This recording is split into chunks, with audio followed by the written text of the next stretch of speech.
I like to start by closing the register. Okay. And then I do a quick organization of the returns that we have so far. This is a different method than mine. Well, these are the proper closing procedures. Yes, but then someone comes in tomorrow and then they have procedures to open the store that we just closed. Does this make any sense? Would this just be easier if I gave you a checklist?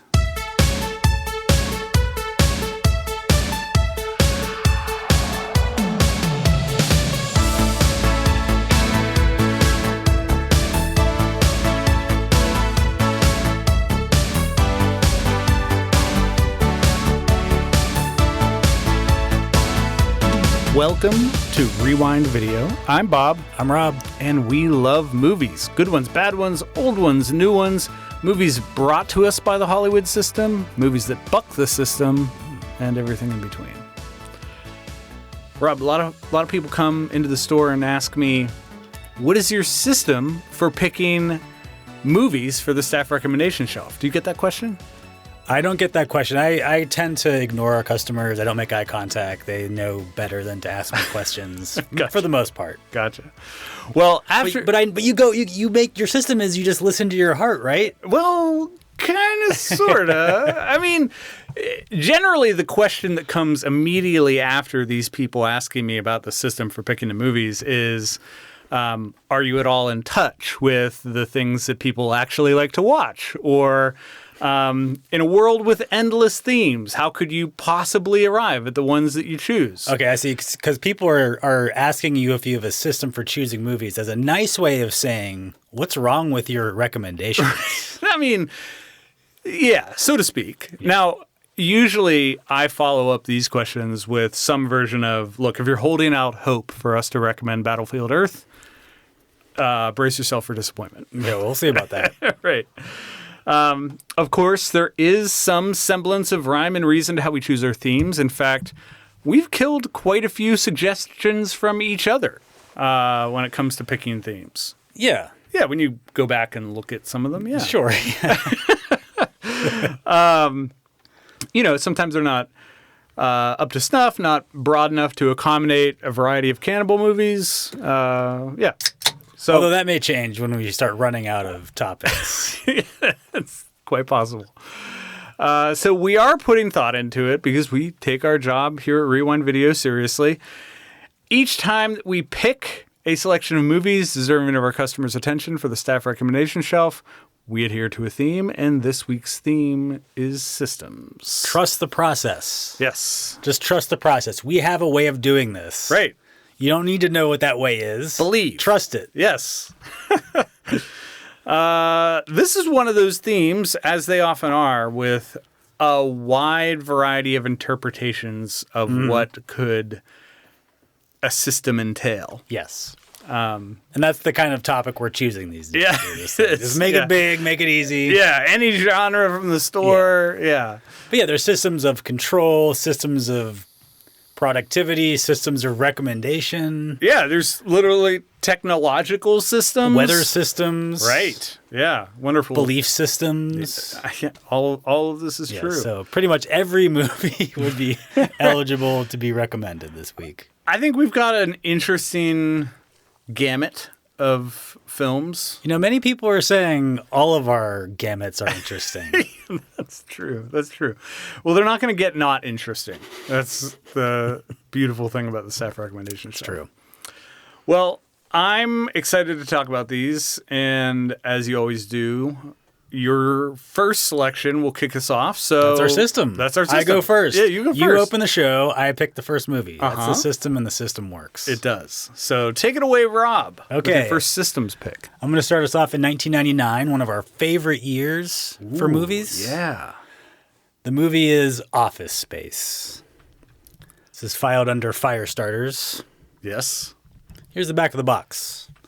A depressed white-collar worker tries hypnotherapy, only to find himself in a perpetual state of devil-may-care bliss that prompts him to start living by his own rules and hatch a hapless attempt to embezzle money from his soul-killing employers.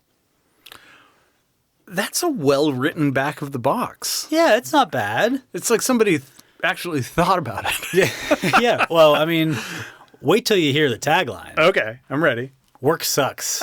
A plus. Yeah, A That is plus. A plus. Yeah. This is Mike Judge's white collar comedy about a group of Y2K software developers who come up with this scheme from Superman 3 where they rip off the company they do/did work for. We have Ron Livingston, who's coming off of Swingers a few years before this. He's Peter Gibbons, who is the main character. And the movie is sort of his extended existential conversation with himself that he's having about his relationships, his job, his future. And he's basically asking himself, what is this all for? Right. And this was not a huge hit when it came out. It's crazy. It grossed barely more than its budget. But obviously in the years since, it's gone kind of from cult classic to cable mainstay. Now it's just an essential comedy of the 90s, if not like definitely one of the top comedies of the 90s. Everybody has seen this. Everybody has seen this. I think it's also one of those movies that even if you haven't seen it, you know all the memes. Right. Right? Like this is even before we started calling them memes and they were memes. This is back when memes were just like stuff that people would bother you with at work and be like, do impressions or like, remember that part of this movie or whatever? Yeah. That's what memes used to be. And like this movie is front to back, nonstop. all of it is memes, right? It is like the red stapler, Case of the Mondays, TPS reports. Yeah. No talent ass clown was invented for this movie. It's just like go on and on and on. It's like it's incredible to go back and watch this movie. I hadn't seen it for at least 5 years. Oh, it had been longer. And I was like, wow, it's all there. Like every scene has something in it. Yes.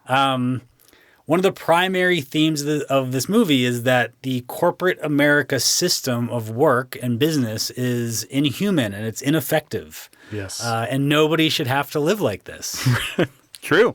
And it's not just offices. The corporate restaurants next door have the same problems. Like most jobs are kind of inessential. They only exist to create economic growth that the people that work there don't get to participate in, right? Like nobody, nobody's really benefiting from like a tchotchkes opening up in your town, right? Like, I don't know, everybody's eating the same amount of food, presumably, right? Yeah. And so like because of that, nobody gives a shit about their job, whether it's at a chain restaurant or it's at a Y2K software place, And I think like the Lumberg scenes are like that. They show you that way office work, like they can't communicate to you. But then like the flare scene is the same way, it's just, it just shows that corporate America is just like completely incapable of providing like motivation. They cannot communicate expectations to people, and it doesn't matter what the setting is. Right. It's just like all this passive aggression and like, I don't know. It's just like nobody can just be like, what is my fucking job? Tell me what my fucking job is and I'll do it. Right. It's like, oh, can you wear it? Like, I'm not saying you have to wear more than 15 pieces of flare, but you can. And I think this is like right at the time when people were like, this doesn't work anymore. We haven't fixed the problem, but I think this was right when people were figuring out it's like none of this makes sense. Yeah. I agree. And it feels strangely as relevant today as it did when it came out. And that's the mark of a true comedy. It is equally relevant. A mark of a true comedy or like a failed society or something, Well, maybe a little column A, a little column B. We haven't fixed any of these problems. No. Like I think more of our economy and our society is flare than ever before. Oh yeah. Right? Like it's just gotten worse. And like, the reason this is so relevant is partially because like nothing's really changed. Yeah. That's so true. But God, every performance in this is just completely iconic. I couldn't believe that. I think this was my introduction to Stephen Root because I remember seeing him on news radio afterward, and I could not believe it was the same guy. Yeah. And he's just phenomenal. It's a movie full of character actors, but it makes sense because a lot of them are playing caricatures of real life, roles, and they're not even that far removed from reality. No. And also it was kind of a movie that came out at the perfect time, and then like probably around the same, like the perfect age for me to see it. And, so it's just one of my favorite comedies of all time. It really struck me how essential the soundtrack is to this, though. Like without the gangster rap, I think this movie has a completely different feel. You need that. You really do. Like it adds that edge to it. The scene where they like destroy the printer is very like Scorsese-esque, like mafia killing scene too. Like there's that little bit of edge to it that I think you really need to make this movie feel the way it does. It's funny because I'm just a little bit younger than you, and I saw this. When I saw this, I was graduating high school, and it terrified me about what the working world might be like if I didn't play my cards right and make the right choice, which, I mean... You obviously did, because Rewind Video was not on my radar at the time, but yeah, here we are. Here we are. It all worked out. It all worked out for the best. So Office Space is rated 3.7 overall on Letterboxd. 3,000 people have it in their 4 favorites. 11% agree with my 5-star rating.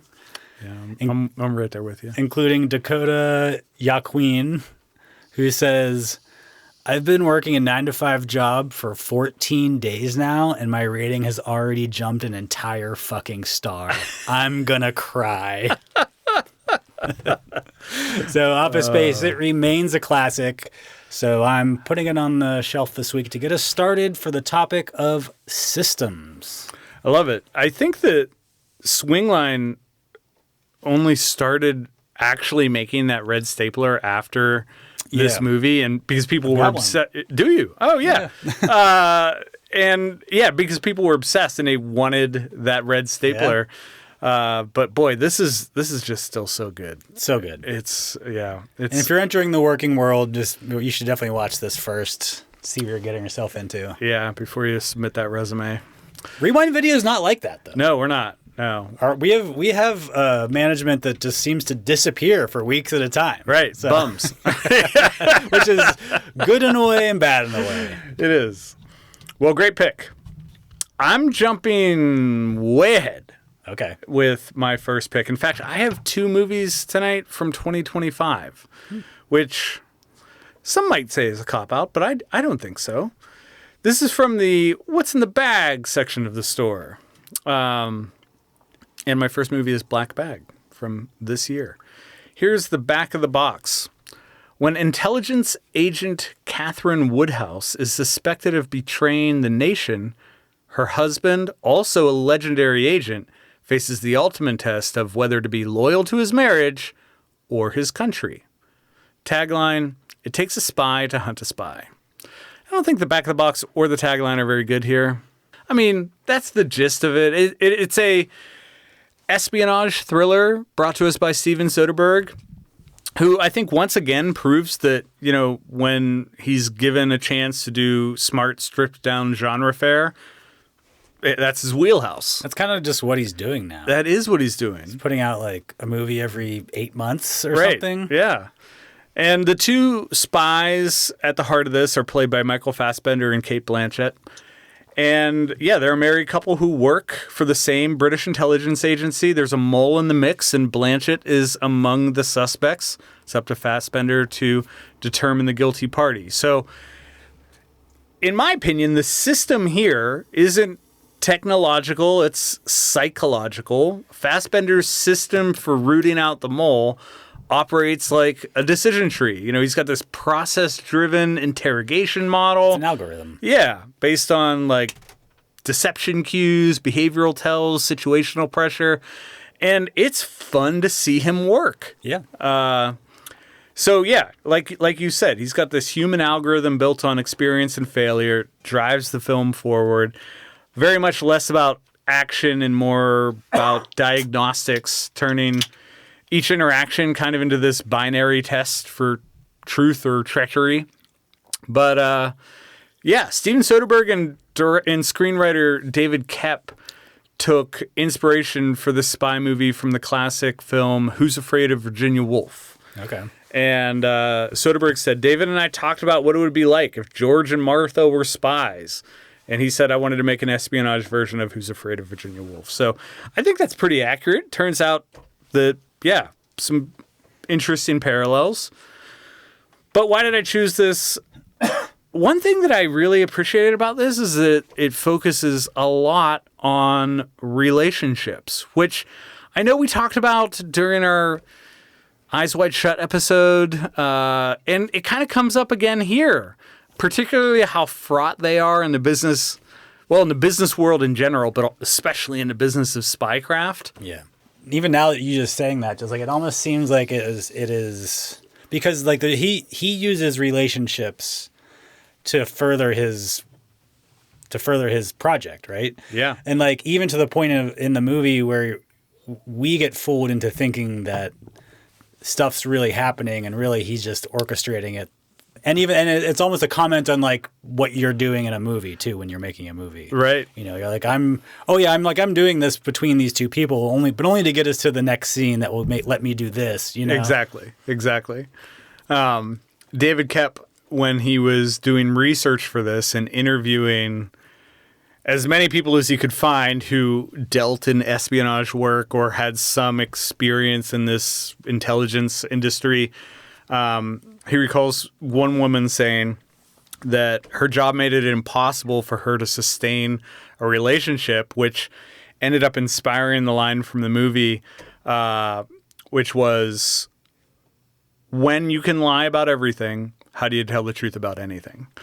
And yeah, that weirdly, that was just the concept of how these people live their lives apart from their jobs is what really stuck with me about this. But even if only one person is living that life, right? Even then, like you just have to be like, I literally can't tell you. Yeah, do you know? And that's such an interesting phenomenon because that's certainly not something that exists in my relationship, and I gotta believe that a healthy relationship is built on a lot of transparency, and it just can't happen here. I mean, some people have jobs where it's like maybe there's an aspect of your job where it's like I literally can't tell anybody about this because I've signed whatever and I can't even tell my wife. Sure, that's different than being like I got to go away for 2 weeks and I can't tell you where I'm going, or what why. I'm doing, or who I'm working for. You know. Yep.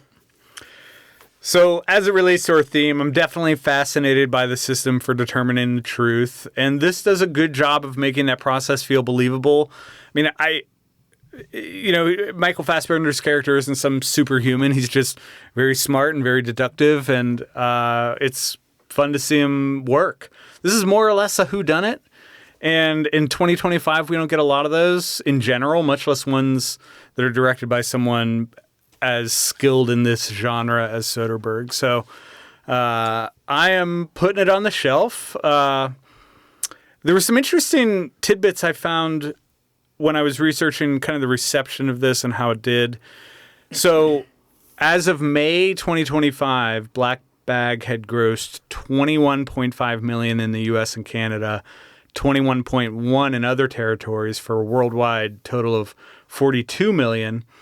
And Soderbergh expressed frustration with the film's underperformance at the box office against a budget of at least $50 million. So it didn't even meet the budget. He said, "This is the kind of film I made my career on, and if a mid-level budget, star-driven movie can't seem to get people over the age of 25 to come out to the theaters, if that's truly a dead zone, then that's not a good thing for movies." I mean, I think we've talked about this before. I think the studios have to create the market for that, for give people a reason to go to the theater. Yeah. You know, instead of sticking one of these out in the theater every year and be like, well, it didn't work. You know, you have to put stuff out all the time like they used to, and like maybe that's impossible. Maybe that really is never coming back. Like it definitely isn't going to come back the way it was. But I think you can create a market where people are used to going to see this type of thing in a theater more often. Yeah. Instead of just going, it'll be on video in 2 weeks anyway. Right. And I think we're finally turning a corner as it relates to just the constant, truckload of superhero films that had been coming out in years past every month. now those aren't as bankable as they had been. So, horror has swooped in and did well at the box office. I hope that more movies like this can find an audience. But yeah, I don't know that we're in quite the doomsday scenario that Soderbergh imagines. It's just, things go in cycles. Yeah, I mean, this guy's retired like 3 times. Right, that's true. So this averages a 3.4 on Letterboxd. It has 222 fans including it on their list of favorites. I have this at 4 stars. I really enjoyed it. I thought it was just a very competent and engaging, well-done spy movie. I think it's all those things. It's just under 4 for me. I have it at 3. I was just thinking about, though, now you were saying that, about how, like, maybe Soderbergh has some responsibility here, though, too, because didn't he, like, retired and then, like, his next, like, 5 movie, quote, retired. And then he did a bunch of movies that all went straight to streaming. That's like, you didn't true. have to do that, bro. Yeah. Like, you created this market, too, in a way. Yeah, you had a hand in it. But, like, maybe, I don't know, maybe no one would let him make a movie for the theaters. But still, like, you still did it, too. Right, right. In fact, few directors have quite as much of a role to play in the trend towards streaming as Soderbergh does. Exactly. So I did pluck Zoe Rose Bryant's 5-star review for this, where she said, Steven Soderbergh saw monogamy losing the PR war against polyamory after Challengers came out and said, not on my watch. So that's it. That's Black Bag going on the shelf for my first systems pick. Okay, I'm going to take us back a few years to 2017. The movie is Geostorm. Geostorm. This is filed under Jerry Storms. I'm intrigued. Here's the back of the box. After an unprecedented series of natural disasters threatened the planet, the world's leaders came together to create an intricate network of satellites to control the global climate and keep everyone safe. Would you call that a system of satellites? Well, you definitely could. That's all. That all happened in the past. None of that's in the movie. None of it. But now something has gone wrong. The system built to protect Earth is attacking it, and it becomes a race against the clock to uncover the real threat before a worldwide geostorm wipes out everything and everyone along with it. Was geostorm a word before this movie? I don't think so. I'm almost positive it's not. Yeah. It was not a word. It's still not a word. It was a car. Yeah. In the early 90s, it was a car, the Geostorm. Yeah. Tagline, some things were never meant to be controlled. Which it doesn't have a lot of logic to it. No. Because, in the movie, the climate they're trying to control it, right? Right. And it gets meant to be controlled. Somebody was fucking with it. Right. Also, it exists in a world where weather can be controlled, which it can't be in our world. And I don't know. It was just a lot of it. Yeah. Tagline needs some work. It does. So this is a sci-fi disaster movie about a future in which the world not only takes the problem of climate change seriously, we've actually done something about it. Which, I guess in this instance, it was like, let it get bad enough that we had to Right. fix the problem, which might be what we end up doing anyway. The way we fix it is like this globe spanning system of satellites that keeps the climate regulated, and it keeps catastrophic weather events to a minimum. Right. The system is called Dutch Boy. And when it starts to malfunction, the U.S. government has to bring back the man who designed it and built it. And that man is store mascot Gerard Butler. Oh, boy, we're back with Gerard Butler. I love it. It's the summer of Jerry, I think. We're just we're going full hog Jerry Butler. Mm-hmm. It just feels right. I feel like we need to get this out of our system. Yeah. Or just keep injecting him right in. I'd like to mainline the man. So Gerard Butler, he learns that the malfunctions are this coordinated attempt to turn Dutch Boy into a weapon, essentially. Of course. And the corruption goes all the way to the top. Yeah. So you might be asking yourself, what's a geostorm? So besides being a car, it's when a whole lot of bad weather happens at the same time, all around the world, all at once, which only becomes more common as the planet heats up.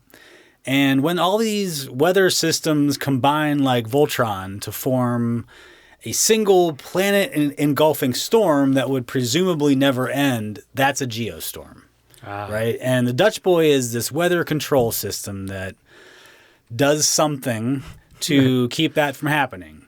So like this movie has two very interesting ideas around like that it's based on, right? Like this, the geostorms and the Dutch Boy.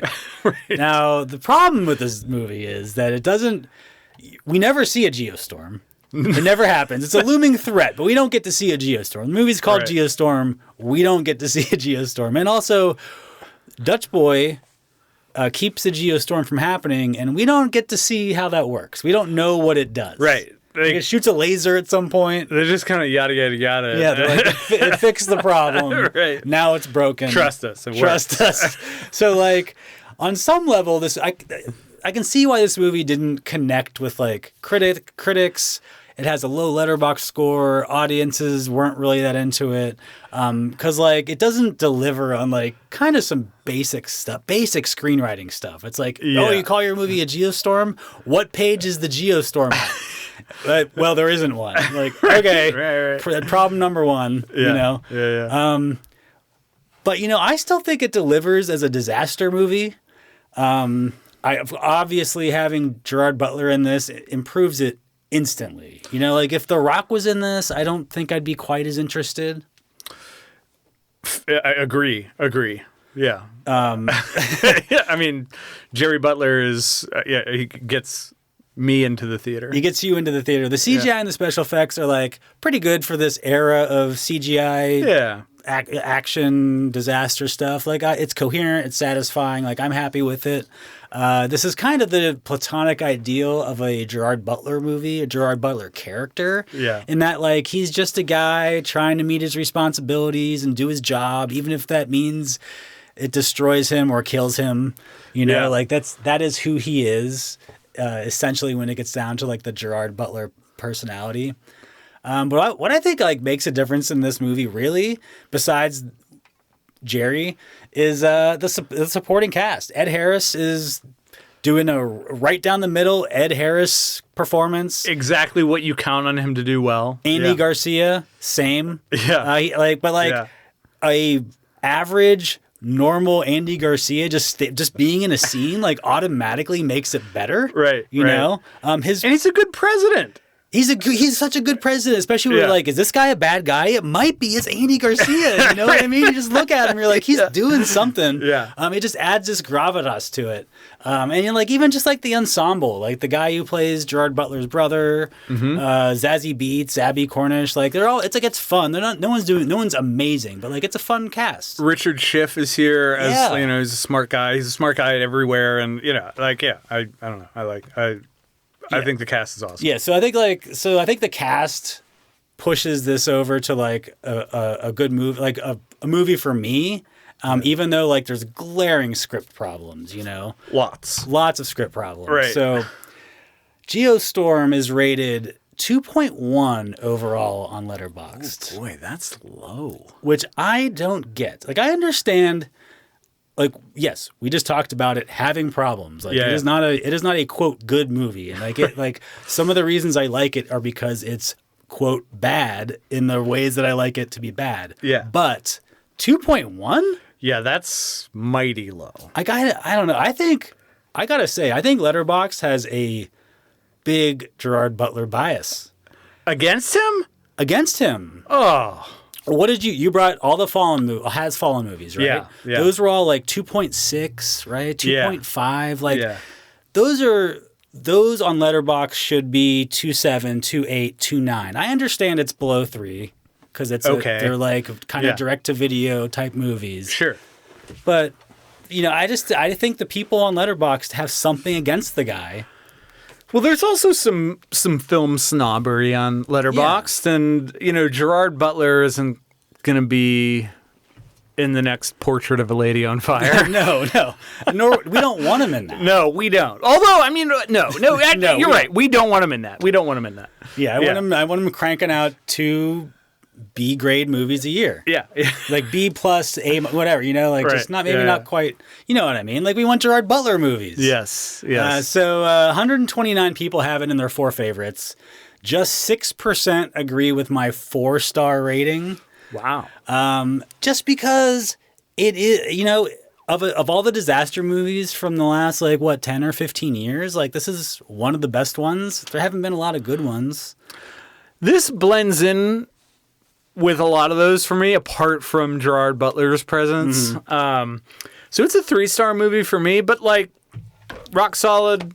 Happy to watch it. Yeah. Wouldn't mind seeing it again. I'd had this at 3 stars for years. Yeah. And then on this rewatch, I bumped up to 4 because I was like, you know what? I just watched this movie for the 5th time in 6 years. Yeah, that's got to be worth something. And I'm perfectly happy with that decision. So it's obviously something I go back to. So yeah, 4-star movie for me.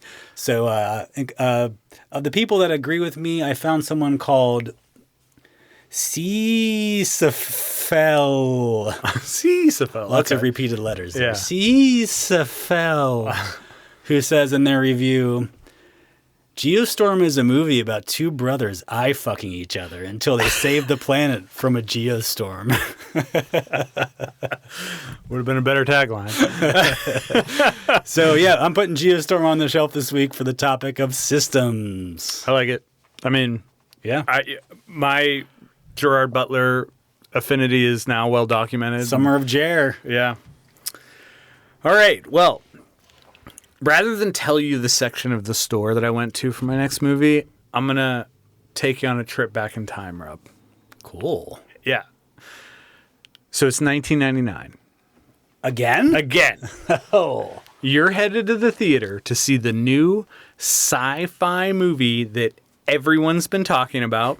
It's the one where people get plugged in to a virtual reality world that's so real it defies comprehension, challenges your definition of what's real, what's not. There's deceit, there's murder, there's intrigue, and a sexiness that just can't be ignored. This movie was probably so popular. It was, yeah. Do you have any idea what movie I'm talking about? Unfortunately, I do. Yeah. Some might think I'm referencing The Matrix, but no. This is eXistenZ. Less skin-tight leather outfits in this. Fewer. Indeed. But it has a lot more other stuff. I mean, yeah. So here's the back of the box in case you didn't go see eXistenZ in theaters. In a near future where virtual reality games are played through organic pods plugged directly into the spine, legendary game designer Allegra Geller is targeted for assassination during the launch of her latest creation, eXistenZ.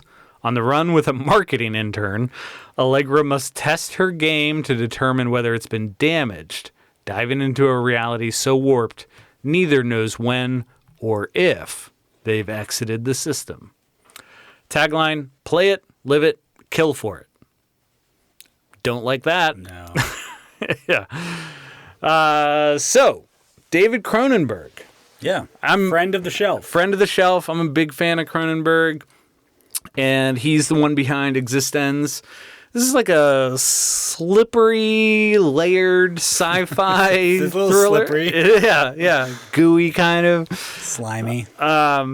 Blurs the line between simulation and reality. We get Jennifer Jason Leigh again on the shelf, along with Jude Law, who respectively play the game designer and the marketing intern. And Jude Law is British.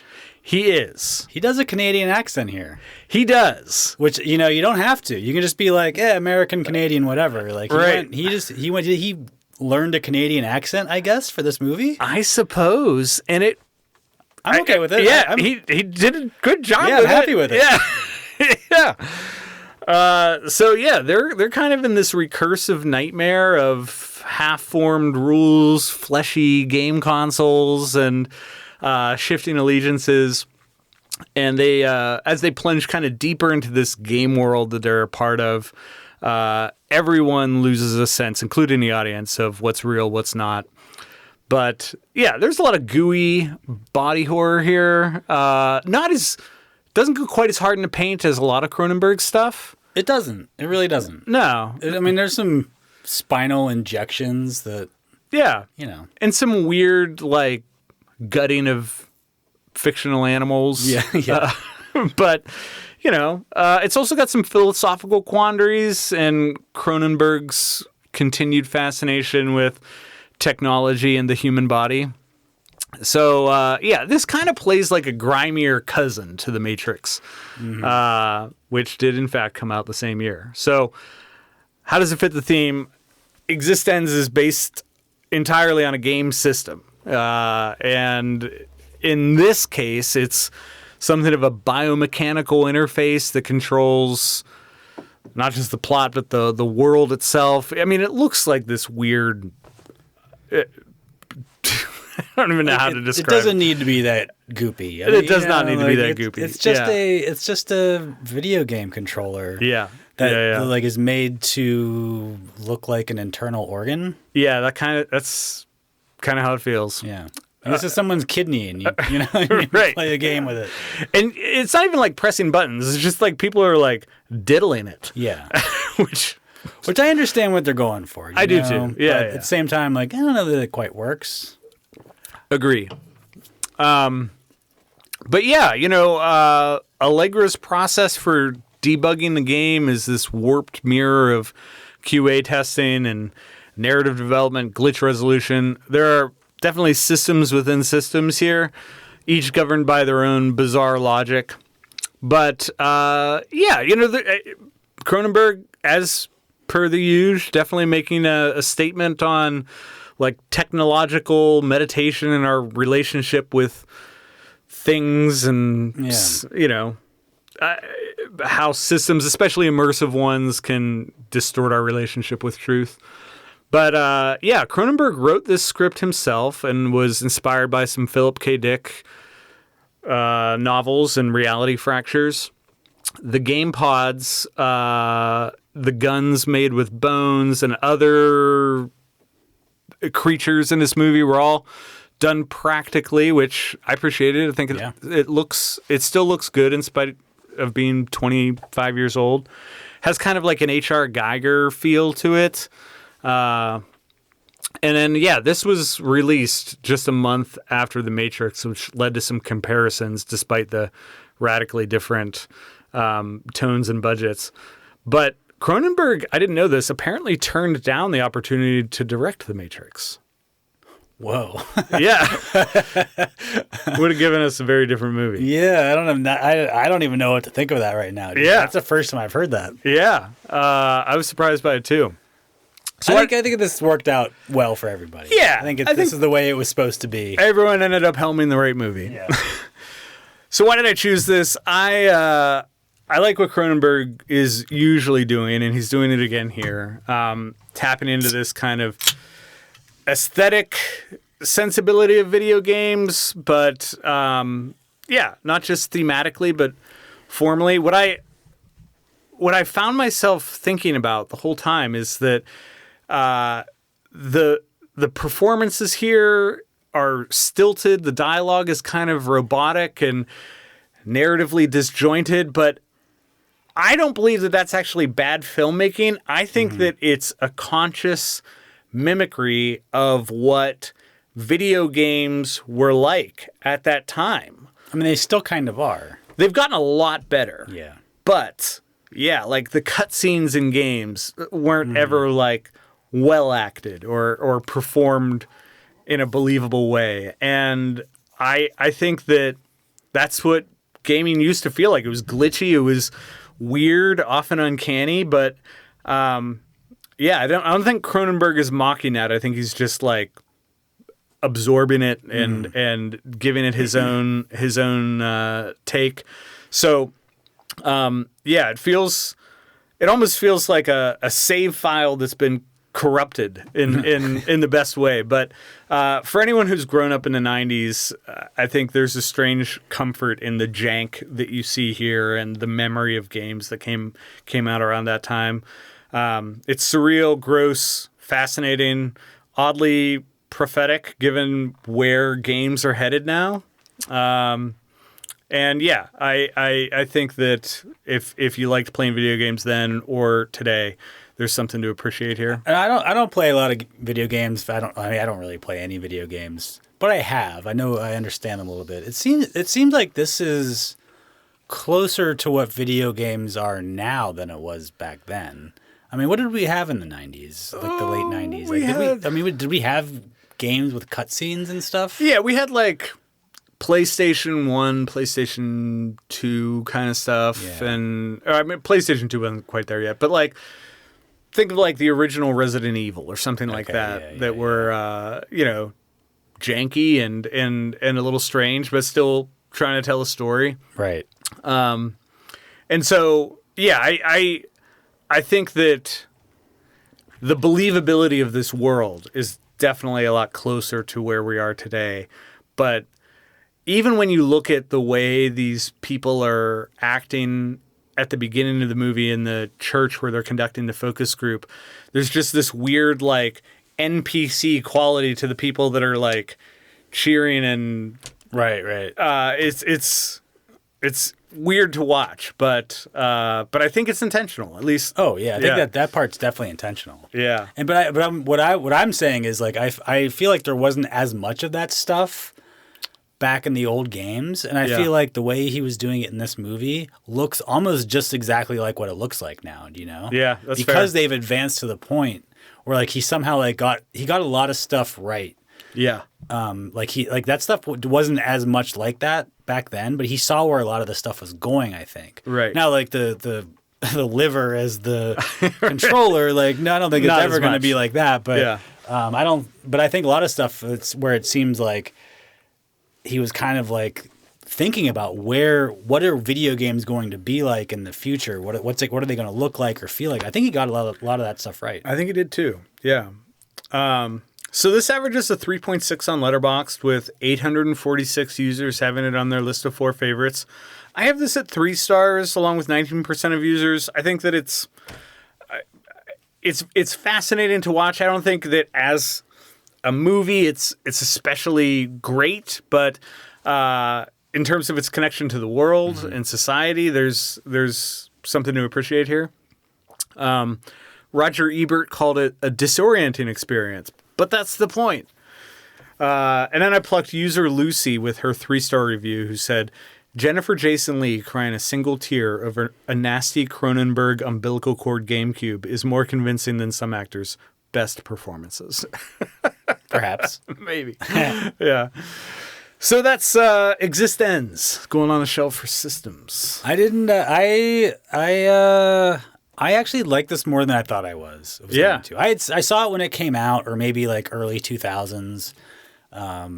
And I think the last Cronenberg movie we did was Crash, which I hate.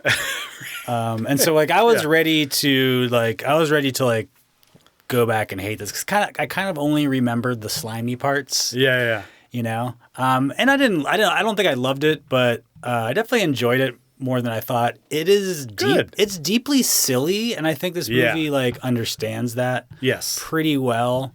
Like it understands that like none of this is so stupid. You know, like the shit that they're doing in this movie, like none of this is why you're shooting teeth. Like what? Yeah. And it doesn't treat it seriously.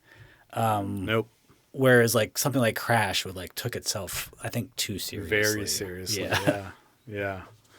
Well, good. I'm glad that this one wasn't a disappointment for you. It was not. Yeah. Okay, I'm gonna take us to the 80s, a long, long time ago, 1982. Yeah. The movie is Tron. The one, the only. Filed under Neon Demons. Here's the back of the box. When brilliant video game maker Flynn hacks the mainframe of his ex-employer, he is beamed inside an astonishing digital world and becomes part of the very game he is designing. In his mission through cyberspace, Flynn matches wits with a maniacal master control program and teams up with Tron, a security measure created to bring balance to the digital environment. Tagline is several sentences long. Oh, the 80s. Journey now into a startling new dimension where energy lives and breathes. A world inside the computer where man has never been. Never before now. Yeah. Sad trombone sound. You're right. It's just why? Why keep going? Yeah. So this is a Disney movie about a computer programmer played by Jeff Bridges who gets zapped into a computer where he befriends so-called computer programs in the form of people dressed in spandex. And I think an important aspect of understanding this movie, or at least like understanding what it is that like this was made back in a time when regular people didn't have any idea how a computer worked, right? Like None. Nobody could tell you what a program was or a virus or an operating system. Like nobody knew what a file was or how data was stored or like it was just a magic box. Like you put stuff in or like people didn't even know that much, you know? No, it reminds me of when we thought of the internet as a series of tubes. Yes. Which it kind of is, you know, tiny tubes. But it is this movie is kind of a Toy Story for computers. You know, like it's like, what if my accounting program had a personality, like when I wasn't looking, you know? Right. So it's like, but I think we're entering this, we could be entering a new era where like people just don't know how shit works anymore. Oh yeah. You know, like I think we were part of like a very specific generation of people that like had to know like had to know like how file systems work at the very least. Like where do I find this, you know? Or like how does memory work or whatever. Now I think computers are turning back into like black boxes. Like people just don't know how they work, you know? That's interesting. I thought what you were going to mention was the era of AI that we're entering into, which Well, I think that's kind of part of it though. feels very connected to what they're doing here, kind of. But like when fewer people know how computers work, AI seems more magical than it is, right? Right. When like the more people that know how this stuff works, they can be like, oh, well, it's not that impressive because actually this is what's happening. Yeah. Whereas like I think we're like I've heard like anecdotal stories of people who teach college and they're like, oh, like kids don't know what like a PDF file is anymore because you don't have to know anything and you don't have to know that stuff. Good Lord. You don't like. I'm still trying to like adapt to the world where like you don't have to save stuff. Yeah. Or in a certain place or whatever. It's just like you just turn your computer off and it's there tomorrow, you know, like that, and it's been like that for 15 years. Yeah. You know, but I still have like a little bit of a part of me that's like, well, where am I saving my files and should I organize this in a folder somewhere? It's like, oh yeah. If you're 15 years old, you've never had to deal with any of that, right? Like you've never printed anything. You've never you never turned anything into I have to turn it into a doc file. What the fuck are you talking about? You know what I mean? Right. I think we're moving back to that world. And so like now people are like, if you don't have any idea how things work, you're just like, oh, I guess ChatGPT is like some magical thing that knows all the answers. Yeah. You know, and it makes more sense that way. Wow. It's scary to think about what this upcoming generation hasn't been exposed to that is second nature for us. You know? So how does Tron fit the theme of systems? Obviously, a computer and all of its peripherals is an information processing system. Whether you know how it works or not, it is you put it in an input and you get an output. It's all the hardware, the software. This is a system. Yes. And we spend a lot of the movie inside that system. But also the production of this movie required an entirely new system of doing stuff. That's true. And they kind of made it up as they did it. This is one of the first movies that used a lot of CGI or any CGI. Yeah. But that was kind of only a small part of this. You know, they had to shoot a bunch of it in black and white. And then they would like take the negatives and put the negatives on a light box and then shoot that through this and light beam through this and shoot it again and do the negative, re-negative it, and a lot of matte paintings and rotoscoping. some of the CGI was done on computers that, speaking of knowing the insides of computers, they had 2 megabytes of RAM. Oh my God. 330 megabytes of storage. Right? Which, how do you make a movie? How do you do that? How do you make a movie? And the CGI images had to be rendered individually. There was no animating within the computers. They had to make one image and then start from scratch and make the next image. Like frame by frame. Frame by frame. Oh my God. And they didn't have the technology to move it from computer to film. And so they had to shoot a lot of it with a computer screen set up and a film camera filming the computer screen and taking it frame by frame that way. Really? You know, so they were just like, well, how do you do something like this? They're like, I guess we'll figure it out. And they came up with a system that cobbled this movie together. I don't really understand how they did it all. Like I've read it. I'm like, I guess I kind of get some of this. Wow. And there's a reason no one ever did it again like this. But, you know, a lot of things were learned, you know, like it was a big step in the innovation of visual effects. Yeah. So why do I recommend it? I just think it's really visually compelling. I think it's fun to look at. It's a curious thing to look at, you know? Yeah.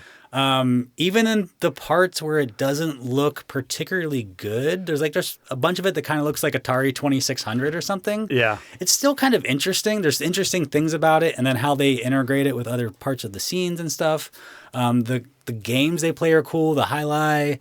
There's like the SIM card bouncing frisbee game that they play. Yeah. Which is just like it's a cool movie to look at. It's basically like these computer gladiator fights that we get to see. Yeah. You know, this movie feels a lot like visiting a history museum. You know? But I can't disagree with you. It is very novel especially for the time that it came out, and fun to see some of this, and especially know how it was done, given how old it is. Yeah. The story leaves a bit to be desired. I mean, that's definitely true. Yeah. It's only 90 some minutes, like it's an hour and a half basically. And like it's, there's parts of it that feel like it's dragging, and I think it's just because like it's hard to tell what the hell they're talking about. Yeah. Because they're trying to tell basically like a Star Wars ripoff story or something. Kind of sort of. Something, Yeah. But yeah, it's a fun movie to watch. It's rated 3.2 overall in Letterboxd. 697 people have it in their 4 favorites, and 31% agree with my 3-star rating, including Geo. Not sure if they're related to Geostorm. Right. Who says, I cannot tell you a single thing that happens in this movie, but my eyes were massaged. So Tron is going up on the staff recommendation shelf this week as my last selection for the topic of systems. So something I could not stop thinking about while rewatching this was... Hoagies? Oddly, no. Was the fact that we have a sequel to Tron, which came out decades later. Yeah. We're about to get another one, which is far removed from the first one. Sure. And I kind of can't figure out why the studios feel that this is a marketable franchise. Because I don't know that there's anybody who looks back on the original Tron and thinks, oh, I just want more of that story. I mean, it's, again, fun to look at, but, I would say today's moviegoer, many of them probably have not seen the whole original Tron. Yeah. I think it's because of the visuals of it. I think it has such a like a visual, it's just like it has a brand, like you think even people who, don't know the movie that well. Yeah, it's got a cyberpunk quality to it. Yeah, people of a certain age know the original, and like even if they've never seen it, they're like, yeah, like the motorcycles or something. You know? With the light beams behind them. Yeah, and even before I'd really seen the movie, I knew about it, and like it has just such a visual identity. Yeah, that I think, and Disney's obviously a company that doesn't give up on properties very easily, and so they're like, we can make money doing, Yeah, and so it just seems like yeah, like we got to be able to turn this into something that, because yeah, the story's not there. Like there are no characters that anybody gives a shit about. Right. There's no story. There's nothing. There's no universe about it that like I can imagine. Like I've seen the second movie. I don't remember what it's about, but like there's no like thing that like drives it because it's like, oh, the inside of a computer. It's kind of a dumb idea. Yeah. But it looks so unique visually that like you're like they have to think that like, yeah, we got to be able to do something with this. You're probably onto something because when you think about it, there aren't a ton of movies that, or especially a ton of franchises that have such a distinct visual identity. Yeah. And yeah, when you have that, why not keep tapping into it? It would make a great theme park ride. It would. And that's probably what Disney is thinking. Yeah. So like, if we can get people to like pay $30 to ride the ride, like it's worth why not trying a movie. Yeah. Well, fun pick. I hadn't returned to this in a long time, so yeah, interesting to go back. All right, for my final pick, I'm going to a section of the store that you, Rob, are responsible for creating. Ooh. Yeah, this is the John Wick but a section of the store. Okay. And I plucked Ballerina. Nice. John Wick, but a ballerina. But a ballerina. Yeah. And this, as I mentioned earlier, came out this year, 2025. Back of the box, real brief. An assassin trained in the traditions of the Ruska Roma organization sets out to seek revenge after her father's death. That's it. Tagline, not as satisfying. Vengeance has a new face. Yeah. So this is directed by Len Wiseman, and well, yeah. Most partially. Yeah.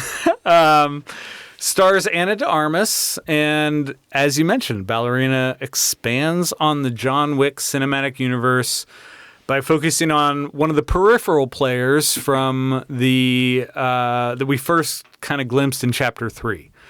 So Ana de Armas' character is recruited and trained by the Ruska Roma, secretive society that raises killers under the guise of ballerinas and wrestlers.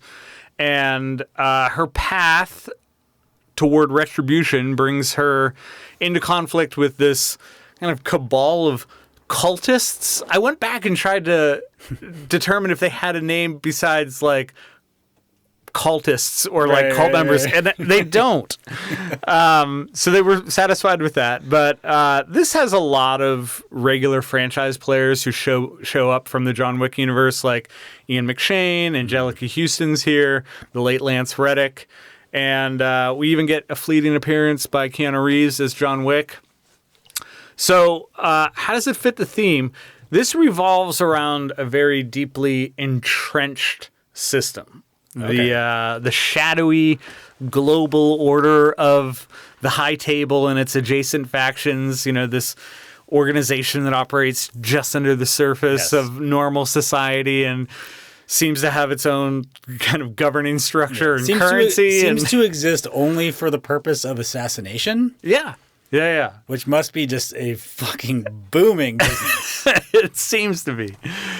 But yeah, Ballerina explores how these systems kind of self-sustain through ritual and hierarchy and obedience. And, from the rules of this coin-based currency system they've got to the rituals of revenge and protection, everyone is kind of following this unspoken rule book. Or I'm sure it is like a real rule book, but we've never been exposed to it. Yeah, it's hard to tell. There's certain layers within the system. It's hard to tell whose rules are what. Right. Yeah, which ones matter. And when they try to explain it in these movies, it gets worse. So I feel like they should leave it as mysterious as possible. I agree, because, they introduce these rules every time we get a new movie, and you're kind of just like, oh, okay. I guess I buy it. Yeah. Should I be keeping track of these? Because I don't know. Yeah. Eve kind of, Ana de Armas' character of Eve pushes back against this whole system, and we got Gabriel Byrne here as a villain, and he even kind of puts a fine point on it during his closing monologue. He says, the system will continue as it has for 1,000 years. And yeah, for that reason, this isn't just a revenge story. It's very much one person kind of confronting the impossibility of escaping a rigged system and choosing to do it anyway. So screenwriter Shay Hatton is the guy who penned the first draft of this, and he wrote a standalone assassin story based on the trailer for John Wick Chapter 2. Okay. And then the studios got their hands on it, and they were like, why don't you just bring this into the John Wick universe? And yeah, you kind of touched on this. Len Wiseman had not been directing anything for a while. His last movie before this was the Total Recall reboot. Oh, wow. Yeah. And lots of stories here about how he was taking us in a direction and it did not feel right for the John Wick universe. So Chad Stahelski was heavily involved in reshoots. And one of the tells is that Lance Reddick is in this movie. Yeah. Yeah. And he died like 2 years ago. Yeah. So it's like, clearly they like shot this and they were like, well, we got to do something else. We're going to fix some stuff. Yeah. And it was probably for the better because this ends up feeling like another John Wick movie. Right. Apparently Lady Gaga was considered for the role of Eve Macaro. I'm glad we ended up with Ana de Armas. But why did I choose this? I like that this deepens the mythology of the John Wick universe. I'm interested in it. I like that world, and even though it seems a little, maybe more than a little silly at times, I just, give me more. Yeah, show me some other weird stuff. As long as you're supporting it with A+ action, sure. Yes, and this does that. I mean, we got some awesome set pieces in this. Definitely. And some just really satisfying fights. Ana de Armas did a lot of her own stunts, just as Keanu Reeves did. And it's as this franchise tends to be, just a ton of fun to watch. Definitely. So, yeah, we're not trying to reinvent the wheel here, but I feel that it does spin it in a stylish way with big explosions and great fight choreography, clearly captured violence. Critical reception for this was and continues to be pretty positive. It grossed $58 million in the United States and Canada, $75 million in other territories. So ended up with a worldwide gross of 133.8, which bested the budget, and that's always good. It averages a 3.3 on Letterboxd. 398 users have this in their top 4. I have this at 4 stars along with 25% of other viewers because, I like it. I do too. I think the action is just too good. Yeah. I have it at 4 stars. Good. Yeah. There's unique action scenes. There's weapons that I've never seen them use before. I mean, there's just... Well, that tees up the review I plucked really nicely. User Joe gave this 4.5 stars, and in his review, he listed all the ways that Ana de Armas is deadly. He writes, Eve Macaro's various weapons, not including guns, knives. Dinner plates, ice skates, sword, TV remote, grenades, flamethrower, axe, water hose. Yes. It's awesome. Like that's what's fun about these movies, that they find new weapons, they find new ways for people to kill other people, and it always looks good. Well, there it is.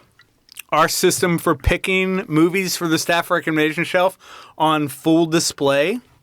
As usual, we chose 6 movies for our theme, and those films were Office Space, Black Bag, Geostorm, eXistenZ, Tron, and Ballerina.